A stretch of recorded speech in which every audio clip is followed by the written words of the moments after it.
안녕하십니까. 이카루의 컨텐츠 연구실장입니다. 이번 시간에는 모두가 다 알고는 있지만 직접 설명하라고 한다면 뭔가 좀 까다로운 주제인 4차 산업혁명에 대해서 좀 다뤄보도록 하겠습니다. 자, 면접을 잘 보기 위해서는 어떤 과정, 어떤 메커니즘을 거쳐야 하는가. 제일 중요한 것은 암묵지를 명시지로 끌어올리는 과정을 습관적으로 계속해야 된다는 점입니다. 자, 마이클 폴란이라는 헝가리 철학자가 주창한 개념인데, 암묵지는 우리가 뭐 자전거를 타는 법, 운전하는 것처럼 알고 있지만 말로 설명이 안 되는 어떤 느낌적인 부분을 말을 하는 건데, 명시지는 반대로 내가 표현을 할 수 있는, 내가 알고 있는 것을 문서화할 수 있고 표현할 수 있고 내가 정리할 수 있는 부분에 대해서를 명시지라고 명명을 합니다. 그래서 느낌적으로 알고 있는 것에만 그치는 것이 아니라 면접이란 과정 자체가 어쨌건 결론적으로 표현을 통해서 이루어지기 때문에 암묵지를 명시지로 습관적으로 끌어올리려는 의식적인 노력을 계속해야 면접장에서 아무리 환경이 좀 긴장된 상황에서도 좋은 답변이 나올 수가 있게 됩니다. 그래서 4차 산업혁명에 대한 암묵지를 명시지로 끌어올리는 시간을 한번 가져보도록 하겠습니다. 자, 4차 산업혁명에 대해서 그 유래에 대해서 살펴드리자면, 1차 산업혁명은 증기기관을 통한 기계적 생산 설비, 증기기관을 통해서 자동차나 어떤 방직기 같은 게 돌아가서 동력의 어떤 활용 범위가, 활용 능력이 굉장히 커져서 어떤 생산량이 급도로 증가하는 것을 1차 산업혁명이라고 말을 했습니다. 그리고 2차 산업혁명은 전기의 발전으로, 뭐 첼리 채플린의 영화를 보시면 아시겠지만 컨베이어 벨트를 통해서 뭐 조립하는 사람은 조립만 하고, 뭐 찍어내는 사람은 찍어내기만 하고, 그리고 뭐 붙이는 사람은 붙이기만 하고, 이런 식으로 분업을 통해서 효율을 증가시킨 것이 바로 2차 산업혁명입니다. 그리고 3차 산업혁명은 IT혁명, 정보화 혁명으로 인터넷의 발전을 통해서 여러 가지 인터넷 기반의 다양한 사업들이 생겨나는 것을 3차 산업혁명이라고 말을 했습니다. 자, 여기서 1차, 2차, 3차 간에 한 가지 공통점이 있습니다. 자, 증기기관을 통한 방직기, 컨베이어 벨트, 뭐 전자기기처럼 매개체가 꼭 있어 왔습니다. 근데 4차 산업혁명은 이 매개체가 없습니다. 뭐 인공지능, 사물 인터넷, 빅데이터, 인공지능, 뭐 이런 여러 가지 컨셉추얼한 요소들은 있지만 어떤 대표적인 그 매개체가 없습니다. 그만큼 4차 산업혁명은 기존에 유래되었던 다른 혁명들과 같이 다른 궤도로 이루어지고 있고, 그 설명하기도 되게 까다롭지만 뭔가 변화가 일어났기 때문에 우리가 4차 산업혁명이라고 명명을 한 이유입니다. 그렇다면 4차 산업혁명은 누가 처음으로 주창을 했는가? 세계경제포럼 회장이라는 클라우스 슈바프라는 사람이 있습니다. 이 사람이 2015년에 한 컨퍼런스에서 3차 산업혁명을 기반으로 디지털, 바이오, 물리학 사이의 모든 경계를 허무는 융합기술혁명을 4차 산업혁명이라고 하자라고 주장을 했는데, 이것이 어떻게 밈처럼 번져서 어떤 경영학 전반으로 퍼져서 4차 산업혁명이 생겨난 것입니다. 그래서 개념의 어원 자체가 뭔가 굉장히 학술적인 논의를 거쳐서 생겨난 게 아니라 그 한 사람의 말에 의해서 정립이 된 만큼 그 개념적인 부분에 대해서도 뭐 아직 합의가 안 이루어졌고 뭐 어떤 공통점 딱히 없는 상황입니다. 근데 시사점은 있습니다. 자, 3차 산업혁명이 우리가 IT혁명이라고 그랬죠.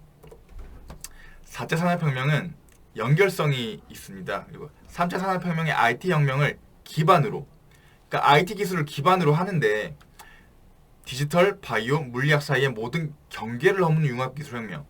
자, 뭐 어떤 우리가 느낌적으로 알고 계시겠지만 4차 산업혁명의 시대를 거치면서 모든 산업군 간의 구분이 굉장히 모호해졌습니다.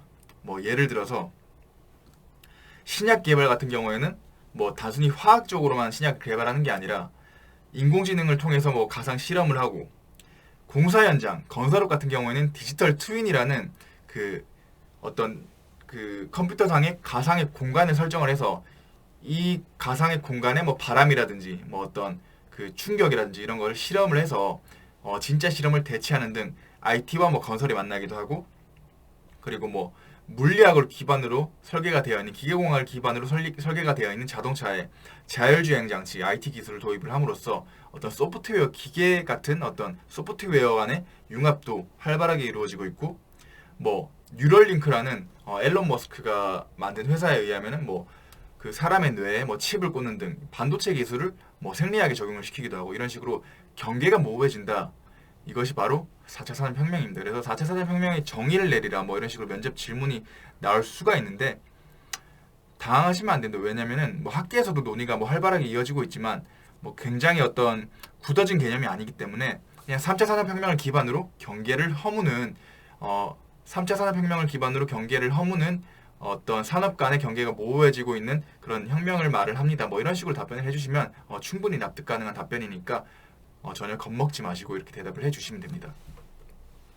자, 그래서 아까도 말씀드렸지만 뭐 뉴럴링크라는 뭐 생리학의 어떤 그 물리학을 접목시킨 그 뇌에 칩을 이식하는 식의 기술이 나올 수도 있고 뭐 자율주행차가 나올 수도 있고 뭐 예를 들어서 랜선 콘서트 뭐 예를 들어서 예전에는 엔터테인먼트 사업 같은 경우에는 일본에서 돔구장에서 콘서트를 열어서 얻는 수익이 거의 대부분을 차지했습니다. 거의 70% 정도를 차지를 했는데 근데 최근에는 뭐 랜선 콘서트를 통해서 비대면으로 콘서트를 열기도 하고 그리고 뭐 위버스라는 커뮤니티를 통해서 뭐 어떤 그 좋아하는 뭐 아티스트들의 어떤 영상 같은 것을 구매를 하기도 하고 뭐 이런 식으로 굉장히 어떤 그 대면화되어 있는 뭐 컨텐츠 서비스가 IT와 융합이 되어서 뭐 다양한 형태로 뭐 발전을 하고 있습니다. 뭐 어쨌건 한 가지 공통점, 경계가 모호해진다. 그리고 3차 산업혁명을 기반으로 한다라는 부분들이 있습니다. 그래서 경계가 모호해지니까 결합들이 자꾸 일어나는 것이겠죠. 그래서 그렇다면 4차 산업혁명은 왜 일어나는가? 근본적인 원인이 무엇인가에 대해서 말씀을 드리자면 제일 근본적인 원인은 되게 로직이 간단합니다. 반도체 용량이 늘어서 4차 산업혁명이 일어난 겁니다. 자, 왜 4차 산업혁명이 반도체 용량이 늘어서 일어나는가? 무어의 법칙, 인텔 창업자의 무어의 법칙에 따르면 마이크로칩에 저장할 수 있는 데이터의 양이 24개월마다 2배씩 증가한다고 해요. 그러면은 뭐 5년이 지나면 뭐 10배가 증가하고 뭐 10배, 100배 이런 식으로 반도체가 급속도로 발전을 해왔는데 반도체가 정보를 저장하는 기술이잖아요. 그러면 저장을 많이 할 수 있는 우리가 데이터의 소화 능력이 높아지게 되면 두 가지 양태로 어떤 변화가 일어날 수 있습니다. 내가 위가 넓어졌으니까 기존에 들여다보지도 않던 데이터를 넣어보자. 우리가 어차피 소화를 시킬 수 있으니까 이런 식으로 흡수를 많이 할 수가 있고 또 한 가지는 그것을 이용을 잘 하는 거예요. 그 흡수가 많이 됐으니까 기존에 없던 데이터가 그 위라는 어떤 소화 기관 안에 이제 데이터가 가득 차게 되니까 기존에 잘 쓰지도 않는 데이터를 이용을 잘 해서 효율적으로 이용을 해서 패턴을 발굴하고 뭐 이런 식으로도 변화가 일어날 수 있습니다. 그래서 흡수와 이용의 차원에서 어떤 4차 산업혁명이 일어나게 되는데 그래서 뒤에서 살펴보겠습니다.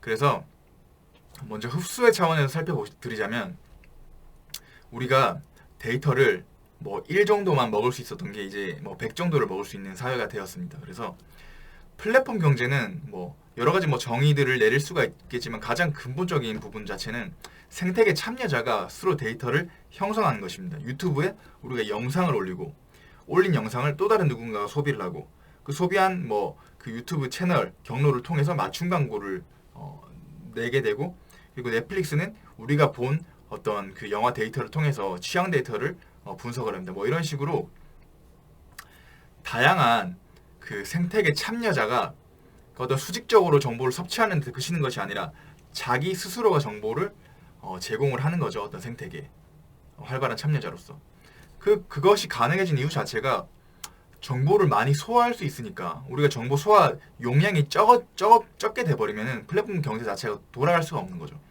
그래서 용량이 늘어났으니까 생태계 참여자가 뭐 수백만, 수천만, 뭐 페이스북 같은 경우에는 뭐 수억의 참여자가 자신이 스스로 데이터를 생성할 수 있는 플랫폼 경제가 활성화되게 돼버린 거죠. 그리고 또 하나, 자 인터넷에 연결된 뭐 전자기기들이 별로 없었는데 그 전자기기들이 뭐 훨씬 더 다양한 전자기기들로 늘어나는 것을 사물 인터넷이라고 하는데 뭐 예를 들어서 뭐 냉장고에 음식 뭐 과일이 떨어졌다 그러면 과일 뭐 저절로 주문을 할까요? 이런 식으로 뭐 팝업 알림이 뜨기도 하고 뭐 레시피를 뭐 전자 냉장고 뭐 화면을 통해서 검색을 하기도 하고 뭐 이런 식으로 뭐 사물 인터넷도 발전한 이유 자체는 그 사물 인터넷의 화된 전자기기들은 정보를 흡수해야 되는데 그 정보를 예전에는 많이 흡수하지를 못했어요. 그 어떤 캐파의 어떤 한계가 있으니까. 근데 이제 정보 반도체 기술이 계속 늘어남에 따라서 정보를 많이 흡수할 수 있으니까 뭐 계속 능력이 되니까 사물로 여러 가지 인터넷들을 연결을 시켜서 데이터를 사물을 통해서 계속 흡수를 하는 거죠. 그런 식으로 흡수량이 굉장히 많아졌습니다. 자, 그래서 이용의 측면에서 살펴보시자면 빅데이터는 굉장히 단순하게 말해서 데이터의 활용 범위가 넓어지는 것, 이렇게 정의를 내릴 수가 있습니다. 자, 예전에는 우리가 소비한 결제 데이터, 뭐 혹은 뭐 넷플릭스에 우리가 구매한 그 영상 목록들, 뭐 혹은 뭐 장바구니에 있는 뭐 상품 목록, 뭐 이런 것들을 개개인별로 맞춤별로 그거를 모으게 되면 얼마나 많은 막대한 정보들이 탄생을 하겠어요. 그리고 그것도 얼마나 많이 재빨리 갱신을 해줘야 되는데 예전엔 그걸 엄두를 못 냈어요. 근데 세계 곳곳에 데이터 센터가 지어지고 뭐 클라우드 컴퓨팅 기술이 발전함에 따라서 이것도 소화를 해버릴 수 있는 시대가 와버린 거죠. 그래서 기존에는 너무 작고 볼품 없어가지고 뭐 이용할 어떤 엄두도 못 내던 것들을 우리가 능력이 발전을 하니까 이걸 이용하는 게 바로 빅데이터 마케팅이에요. 그래서 우리가 장바구니에 뭐 구매한 목록을 보고 너한테 어울릴 만한 상품을 추천해주고, 그래서 빅데이터 마케팅은 빅데이터 기술 자체가 그 지향점이 한 가지예요. 초개인화 마케팅. 개개인별로 맞춤화된 어떤 마케팅을 제공한다. 이것이 빅데이터가 가진 역할이에요. 자, 그런데 뭐 여기서 쟁점 하나를 말씀드리자면 마케팅의 어떤 기본적인 개념 자체가 세그멘테이션, 타겟팅, 프로모션. 세그멘테이션이 뭐 제일 먼저 일어나요. 세그멘테이션이라 함은 뭐 인구를 뭐 4, 50대별로 구분을 한다든가 뭐 4, 50대 여성으로 특정을 짓는다든가 20대 남성으로 특정을 짓는다든가 뭐 이런 식으로 자신에게 유리한, 자신의 상품에 유리한 그 타겟팅 그룹을 정해서 마케팅을 하는 것이 마케팅의 기본 원칙이었는데 세그멘테이션의 의미가 없어지고 있는 거죠. 왜냐하면 마케팅 데이터가 굉장히 많아지니까 개개인별로 맞춤화된 마케팅이 가능해진 거예요. 그래서 뭐 세그멘테이션의 어떤 효용성이 조금 떨어지고 있는 상황이다. 뭐 이런 식으로 자신의 인사이트를 피력을 할 수도 있습니다. 자, 그래서 데이터의 흡수를 사물 인터넷과 플랫폼 경제를 통해서 굉장히 활발하게 일어나게 되었고 이용의 측면에서 그 빅데이터라는 기술을 통해서 기존에 보지도 않던 여러 가지 자잘한 정보들을 활용할 수 있는 것이 빅데이터고 그것은 초기나 마케팅을 지향점으로 둔다. 자, 그런데 이것이 가능하게 한 근본적인 원인 자체는 반도체 집적 기술의 향상이다 라고 여기까지 정의를 내릴 수가 있겠고, 또 한 가지 나아가서 반도체 기술이 증가를 했어요. 뭐 정보 자체도 굉장히 어떤 활용 범위가 넓어졌고, 근데 또 하나의 방점, 그래픽 기술이 발전을 하는 거예요. 그에 맞춰서. 자, 메타버스도 사실은 플랫폼이에요. 여러 가지 생태계 안에서 사람들이 아바타가 모여서 뭐 어떤 작업들을 하고 뭐 일을 하고 뭐 여러 가지 현실에서 보이는 활동들을 하는 건데, 그 플랫폼 자체는 예전 같은 경우에는 그냥 텍스트화 되어 있었죠. 근데 그래픽 기술이 워낙 발전하다 보니까 이거를 어떤 아바타를 통해서 구현을 한다든지 뭐 실물을 본떠서 구현을 한다든지 이런 것들이 가능해지게 된 것이 궁극적으로 메타버스예요. 자, 초월을 뜻하는 메타, 세계를 뜻하는 유니버스, 초월의 세계, 현실이 아닌 다른 세계를 말을 하는 것이죠. 자, 그래서 메타버스는 두 가지 차원에서 이루어질 수가 있어요. 뭐 상거래나 뭐 업무 협의나 뭐 이런 부분, 실용의 측면에서 현실에서 뭐 지리적 제약이나 뭐 어떤 여러 가지 제약들을 극복하고 효율을 높이기 위해서 작동을 할 수가 있고, 감정의 차원, 대화나 뭐 어떤 놀이 등을 통해서 어떤 정서적인 긍정적인 작용을 주는 감성의 차원에서 이루어질 수가 있습니다. 자, 어찌됐건 근본적인 원인 자체는 반도체 기술, 그래픽 메모리 기술의 발전이 교집합이 생겨서 메타버스 기술이 탄생했다, 이렇게 정의를 내릴 수가 있습니다. 그리고 제일 중요한 마지막으로 인공지능. 인공지능이라 함은 결론적으로 우리가 하는 판단을 위임시키는 것이죠. 빅데이터는 사실 그 빅데이터 툴이 그 데이터를 분석을 해서 우리한테 리포트를 가져다 줘요. 근데 그 리포트를 읽고 우리가 판단을 하겠죠. 근데 인공지능은 여기서 한 발짝 더 나아가서 판단 자체를 스스로 해버리는 거예요. 우리가 어떤 판단을 하는 로직 자체는 뭐 일개 여부를 봤다, 비가 온다고 말을 했다, 우산을 챙겨야 된다, 뭐 이런 식으로 그 알고리즘을 통해서도 판단 과정이 묘사가 될 수 있단 말이에요. 근데 뇌가 뭐 어떤 화학적 기전이 굉장히 복잡해서 100%로 어떻게 알고리즘으로 대체할 수는 없지만 그 의사결정의 99.9% 정도는 알고리즘으로 대체가 된다는 거예요. 과학적으로 뭐 어떻게 증명을 해보니. 그래서 판단 자체도 너희가 하고 너희가 학습해서 판단을 해라. 그게 artificial, 인공지능의 어떤 정의라고 할 수가 있습니다. 자, 그래서 결론적으로는 저희는 면접과 자소서를 잘 쓰고 잘 보기 위해서 뭐 이번 강의를 진행했죠. 그래서 실제로 뭐 어떤 식으로 활용이 되는지에 대해서 한번 얘기를 해드리고자 합니다. 자, 제가 직접 쓴 뭐 예시 문구인데요.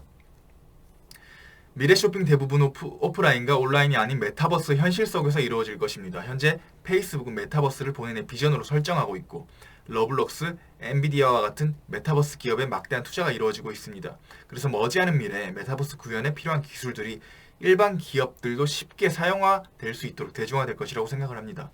메타버스 기술이 지금 좀 고부가 가치의 기술이지만 나중에는 범용화될 것이다. 온라인 쇼핑의 장점은 이동이 없는 그 편리함이 있습니다. 반대로 오프라인의 장점은 그 물건의 질감을 느낄 수 있다는 것에 있습니다.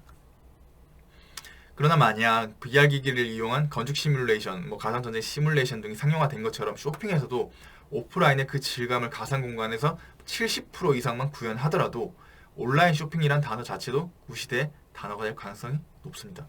굉장히 어떤 파격적으로 논리를 전개를 했죠. 그리고 어떤 되게 신선한 어떤 화두를 던짐으로써 굉장히 통찰력이 있고 좀 과감한 사람이라는 어떤 인상을 줄 수가 있겠죠. 자, 결론적으로 오프라인을 통해서 우리가 물건을 사는 근본적인 이유는 느낄 수 있다는 거예요. 느낄 수 있고 볼 수 있다. 뭐 쇼핑 공간에 어떤 엔터테인먼트 쪽의 요소 당연히 있겠지만 제일 근본적인 원인은 만질 수 있다는 거죠. 근데 그 메타버스 기술은 기본적으로 VR 기술과 뭐 궤를 같이 하는데 그 물건을 질감 같은 경우에도 VR 기술로 좀 어떻게 표현이 된다면 우리는 사실 오프라인으로 갈 이유가 사실 없어져 버린 거죠. 그리고 그것은 온라인 쇼핑보다는 장점이 있는 거죠. 질감도 느낄 수가 있으니까. 그래서 뭐 또 하나의 패러다임이 나올 수 있다. 이 시대가 도래한다면 정업원들도 현실 정보에서 근무하는 것이 아니라 집에서 출근하면 가상 공간에서 손님을 맡게 될 것입니다. 그래서 이마트는 오프라인에서의 쇼핑을 단순하게 라이브 커머스 등의 동영상 형태로 범위를 한정 짓지 말고 그 질감 자체를 옮기는 기술을 개발을 해야 한다고 생각을 합니다. 이 추세가 가속화되면 기존의 메타버스 플랫폼과 협업하여 이 질감 표현 기술에 대한 프로토타입을 만드는 시도가 선행되어야 합니다. 이러한 가상 공간, 쇼핑의 원천 기술을 이마트가 가지게 된다면 아마존이 자체 업무 효율 증진을 위해 개발하던 클라우드 기술을 대중에게 개방하여 해마다 막대한 수익을 얻는 것처럼 메타버스 쇼핑 기술을 전 세계에 수출하는 글로벌 테크 기업으로 성장할 수 있을 것입니다. 자, 최근에 뭐 자수 트렌드를 보시면 아시겠지만 굉장히 밀도감 있는 답변을 좋아해요. 프로토타입이라든지 뭐 예를 들어서 뭐 건축 시뮬레이션, 뭐 VR 기기, 뭐 로블록스, 엔비디아 같은 좀 실물적인 단어를 많이 등재를 해서 좀 아는 것이 많고 좀 표현을 잘할 수 있고 실무에 좀 적합한 인재라는 인상을 이런 식으로 좀 심어주는 것도 굉장히 중요한 스킬 중에 하나예요. 뭐 결론적으로는 지금 제가 이마트가 뭐 이렇게 해야 된다고 방향성을 제시하는 방향으로 썼는데 롯데 쇼핑그룹이 실질적으로 그 메타버스 스타트업과 협업을 해서 커머스 플랫폼을 만들고 있어요. 가상의 커머스 플랫폼 뭐 이런 식으로 뭐 월마트도 그렇고 뭐 전 세계적으로도 뭐 이런 시도들을 하고 있으니까 뭐 이런 부분에 대해서 견해를 드러내 주셔도 좋고 인공지능의 정의를 속 시원하게 정의를 내려주는 사람이 사실 잘 없단 말이에요. 그래 이런 부분을 뭐 제가 그대로 표현대로 인용을 해도 아무런 문제의 소지가 없고 꽤 그래도 심도 있게 고민을 해서 개념을 설계한 부분이 있기 때문에 그대로 흡수해서 면접장에 자소서에 담아주시면 굉장히 좀 그래도 고민이 되어 있고 좀 어떤 트렌드에 대해서 뭐 민감한 인재구나 뭐 이런 식으로 인상을 충분히 줄 수 있으시니까 이런 식으로 다양한 디지털 트렌드에 대해서 고민을 해보시고 스스로도 서치를 해보시는 시간을 가져주시기를 권유를 드립니다. 이번 강의는 여기서 마치도록 하겠습니다.